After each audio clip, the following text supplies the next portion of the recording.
Welcome to the Worthy House, where we offer reality focused writings on a variety of topics, often on history, politics, and, in general, on human flourishing in a post liberal future.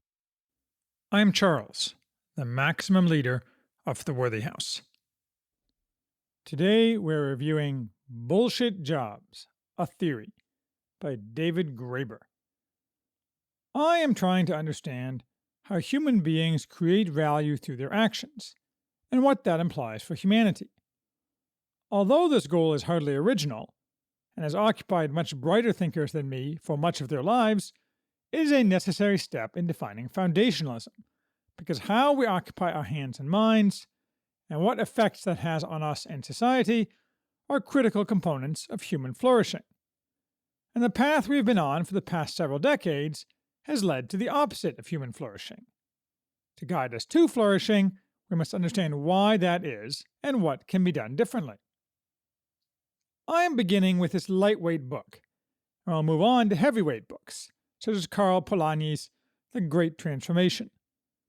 The core complaint of the author, David Graeber, a British anthropologist, is that a substantial majority of the white-collar work in British and American society is valueless to society and damaging to the worker. They have bullshit jobs.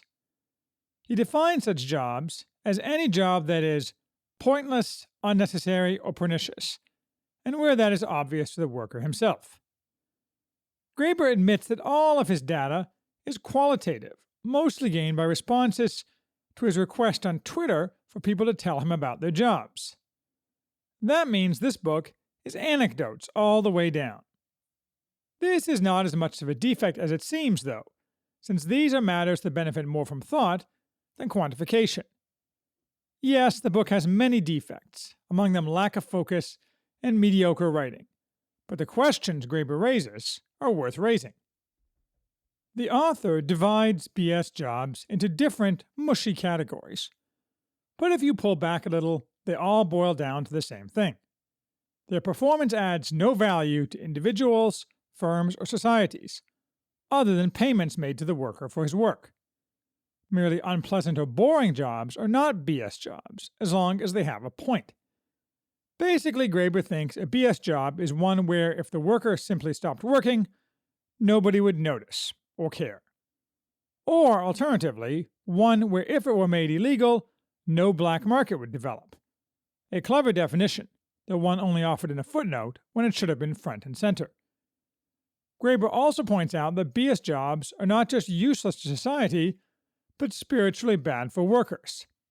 People do not want to live a purposeless life. Channeling the much better writing of Matthew Crawford, whom he does not cite, he accurately points out that people want mastery and agency, not just a paycheck. Compensatory consumerism, as Graeber calls it, is not compensatory, although that is all that is offered in our current setup. What is the specific cast of BS jobs, given that employment in sectors of the economy such as agriculture and manufacturing has shrunk, and BS jobs have grown? True, Graeber does not demonstrate they have grown. This is more of a convincing, but not proved, premise. Services have grown enormously as a percentage of total employment, and it is there that most BS jobs are found, Graeber says. But he makes a key distinction. Services lumps together true services, such as waiters and plumbers, with information, meaning administrators, consultants, clerical and accounting staff, IT professionals, and the like. We hear information and think technology.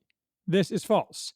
It's actually paper pushers, with a very high percentage of BS jobs. And of these information jobs, a vast number of them are tied to finance capital. Here the rubber meets the road. Finance capital includes not just Goldman Sachs and Chase Bank, but also many related and ancillary services, such as corporate law and much accountancy. I have long been down on the finance sector, but have been unable to clearly formulate why it is parasitical and essentially worthless, to the extent it employs more people than in, say, 1960. Graeber sheds some light. In a way, one could argue that the whole financial sector is a scam of sorts, since it represents itself as largely about directing investments toward profitable opportunities in commerce and industry, when in fact it does very little of that. The overwhelming bulk of its profits comes from colluding with government to create, and then to trade and manipulate, various forms of debt. All I'm really arguing in this book is that just as much of what the financial sector does is basically smoke and mirrors, so are most of the information sector jobs that accompanied its rise as well. Graeber claims that the existence of massive numbers of BS jobs disproves oft-made claims about economics. Economies around the world have, increasingly, become vast engines for producing nonsense. The fact that so many people are being paid to do nothing, in the first place, defies all our assumptions about how market economies are supposed to work. In the eyes of libertarians and so-called free market conservatives, who think the largely unfettered free market leads to optimal outcomes, the value of work is in the eye of the beholder, and all that matters is whether someone is willing to pay at the margin for that work. If so, it must have value. Orthodox Marxists similarly claim that the existence of BS jobs is an illusion. In Graeber's mind, both are disproven by the empirical evidence. Graeber is at pains to deny that the problem is caused by government. He's not very convincing. First, the claimed rise in BS jobs tightly parallels the rise in regulation since 1970. Second, the vast majority of his anecdotal examples are either directly ordered by government regulation or are second-hand effects of government regulation. Most of his BS jobs that are technically in the private sector involve either compliance with government mandates or evasion of them. Graeber thinks it is some kind of slam-dunk argument that because administrators have, supposedly, grown at a more rapid rate at private colleges than at public colleges, government is not the major problem. He ignores that private colleges are both wholly insulated from actual private enterprise and are, in essence, arms of the government and heavily regulated by it, both directly and indirectly. I suspect, too, that there is a direct link between the growth of BS degrees, such as gender studies and the like, and the growth of BS jobs, since nothing of value has been learned that could be of value to any employer producing value, so the only possible type of job for such a graduate is a BS job.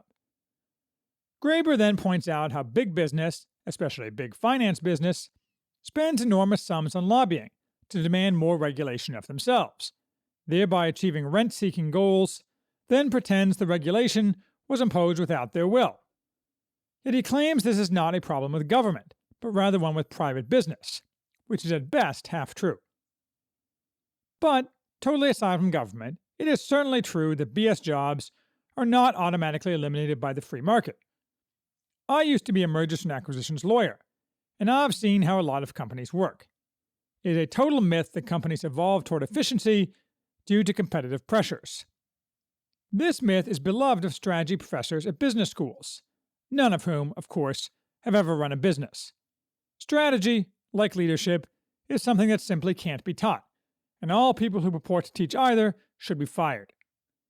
Most big companies, and to be fair, organizations, are a seething mass of chaos, laziness, and incompetence.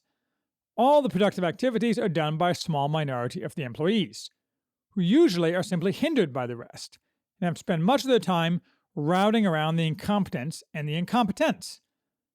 This is, of course, why Dilbert is funny, because it's true, and everyone knows it. So even were government not to be the largest impetus for BS jobs, they would probably still exist, if in smaller quantities. This means there are really two distinct types of BS jobs. Those driven by government requirements, which technically actually fail Graeber's definition, since the work is pointless, but not optional, and true BS jobs, generated by and within the private sector. More generally, I'm curious if BS jobs are purely a modern phenomenon, or have always been around. I suspect primarily the former, but I don't know. I wonder if Max Weber said anything about BS jobs. Are there BS jobs in today's China? Those things will be fascinating to know, but you won't learn any longitudinal history or get cross-cultural comparative analysis from this book. So what explains the existence of BS jobs? Graeber isn't terribly clear, but he characterizes it, overall, as neo-feudalism. By this, he seems to mean 5 things. First, that profit maximizing is not the goal of most modern organizations. Rather, it is to engage in appropriating, distributing, and allocating money and resources. Managerialism has become the pretext for creating a new covert form of feudalism, where wealth and position are allocated not on economic but political grounds. Second, having people working for your organization but doing nothing if you are in charge is a reflection of your glory, just like a medieval lord supposedly had useless people hanging around. Third, offering pseudo-history about the moral imperatives of work over time as opposed to Marxist labor theory of value, Graeber claims we have all internalized an ethic that doing something purposeless, as long as it is work, is more moral than not working. Fourth, the ruling class has figured out that a happy and productive population with free time on their hands is a mortal danger. He reaches this conclusion on a cui bono analysis. If more wealth and power has shifted to the ruling class, and organized challenges to their power such as unions have been destroyed, keeping the workers busy with make work prevents those organized challenges from recurring. He ignores that this reduces wealth and power, since the workers have to be paid, and that organizing can be combined with working. Fifth, he claims automation did kill the jobs. We just made up new BS ones, and then tells us, I am not kidding, that fully automated luxury communism is therefore possible. None of these parallel explanations is real convincing, although it's hard to get a grip on them in order to engage with them. Regardless, Graeber ends with a call for universal basic income, while disclaiming that he's making a policy prescription in order that he not be required to defend something quantitative. UBI would allow people to walk away from soul-sucking BS jobs, making their continuance unlikely, which certainly seems true. But if it is true that most BS jobs are created by government directives of one type or another, then those jobs are not really pointless or unnecessary, and someone would still have to fill them. They might have to be paid more, but the government doesn't care about that. Still, I have a certain sympathy for UBI, as I've described in my review of Andrew Yang's recent book. And it is certainly true that if Graeber is right about BS jobs, UBI might have an impact on the numbers of people working in them. Graeber's conclusion is that, aside from UBI, his claims about BS jobs mean Keynes was right. We could all be working 15-hour weeks.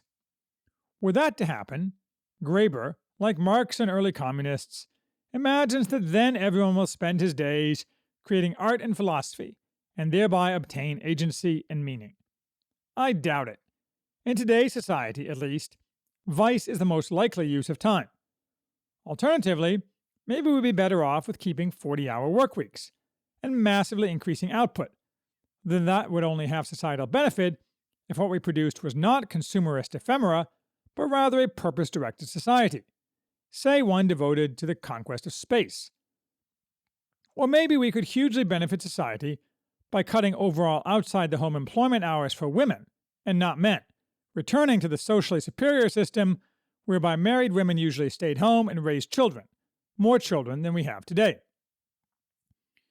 Regardless, I can't recommend this book. The reader learns very little, except for the premise, which is good as a thought experiment and seems intuitively at least partially right, but is in no way proven. The book, annoyingly, lacks an index. The author spends a lot of time quoting tedious interlocutors who say things such as, I can't wait for full communism, and rejoice at their supposed rebellion and wearing discreet communist paraphernalia to work. And then there are several ludicrous small errors that suggest lack of care in writing. No, sheriff does not come, via Norman Sicily, from anglicization of the Arabic sharif. It comes, as the OED says, from the Old English words for shire and reeve, and I knew that without consulting the OED. No, the job of footmen in Victorian England was not to run alongside carriages checking for bumps in the road. That function had long disappeared by the reign of Victoria. No, secretaries in the 20th century did not do 80 to 90% of their boss's jobs. And no, it would not be fascinating to write a history of books, designs, plans, and documents attributed to famous men that were actually written by their secretaries. No, the main reason the Soviet economy worked so badly was not because they were never able to develop computer technology efficient enough to coordinate such large amounts of data automatically. No, simply giving the cash spent on fostering children to their biological parents would not prevent the need for the children to be fostered. On balance, don't read this book.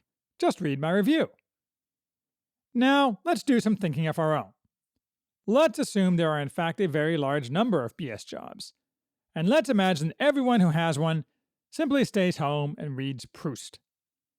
What would happen? On Graeber's premises, there would be no drop in actual value produced. Nothing bad would happen, since nothing that needed doing would stop being done. But it seems to me what would happen is that consumption would go down. Since our money supply is infinitely flexible, money is created to pay people to do BS jobs. That money would no longer be paid to those people, except if partially replaced by UBI. GDP would decline sharply, and monetary velocity would drop, but as we can see, no actual immediate harm would come to the real economy. GDP would simply be more realistic. I am turning next to Marina Mazzucato's The Value of Everything, which focuses on what GDP is as related to value, from which I hope to widen my understanding, which I freely admit is very incomplete on this and related topics. But, in turn, those who formerly held BS jobs would now be unable to purchase goods and services that are not BS, since by definition all BS services will have disappeared. If demand for goods and services that are not BS declines, necessarily supply of those goods and services will decline. Real GDP would therefore soon decline as well, creating a downstream real effect. Graeber ignores this, simply assuming that the total number of hours worked in non-BS jobs will stay the same. Instead, it will go down, at least partially obviating his pleasant dream of 15-hour work weeks with no reduction in an overall real output. If this is true, it suggests our entire economy is largely based on fictions, a game of musical chairs, kept going by debt, monetary manipulation, and the growth of BS jobs. It appears, and I am sure that the Austrian school types will like this analysis as much as they probably dislike the idea that BS jobs exist in defiance of economic orthodoxy, that what makes this possible is fiat currency. Whatever the many possible drawbacks to the gold standard, when fiat money did not exist, I am pretty sure there were no BS jobs. The only way to avoid this would be to substitute non-BS jobs for existing BS jobs. Let's try the reverse line of thought. What if everyone dropped Proust and instead started working 80-hour weeks? Not necessarily outside the home. Whatever GDP may include, work inside the home is still work, and often the most societally productive, at non-BS jobs that actually produce goods and services valued by others. Society would also have to be relieved of all the government regulations that produce BS jobs. Well, a lot of actual value would be produced, but if all the extra time worked was used to produce, say, more and more polished games for the iPhone, that isn't really a benefit for society, even if it is technically value and not BS work. On the other hand, if it was used to produce the engineering and machines to conquer space, or any other number of truly productive endeavors, it would be a benefit for society. Perhaps the distinction here is between activities that are primarily consumptive in nature and have no overarching societal benefit, and those that are capital increasing and do have some overarching benefit. But of what does that capital consist? As always, we should begin with the end in mind. And that end, for foundationalism, is human flourishing within the constraints of reality. I think that a flourishing society is one with the high aggregate social capital, as well as high aggregate tangible capital.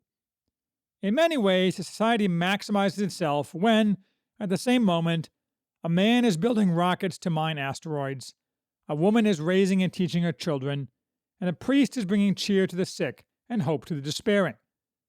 The cumulative capital of a civilization is hard to measure, but it exists, and it consists of many different things done by that civilization, but not, please note, all things done. The ultimate discussion, and answer, then, is to figure out how society can best maximize actual value produced by the labor of its members. No doubt much of the answer is cultural, since central planning certainly isn't going to do it. But I note that cultures that produce any significant amount of, much less maximize, aggregate capital are very rare throughout history. Such things are what I am going to ponder in my next several economics reviews. I will try not to drag it out too long, and I am eager for commentary from readers to help me guide my thoughts.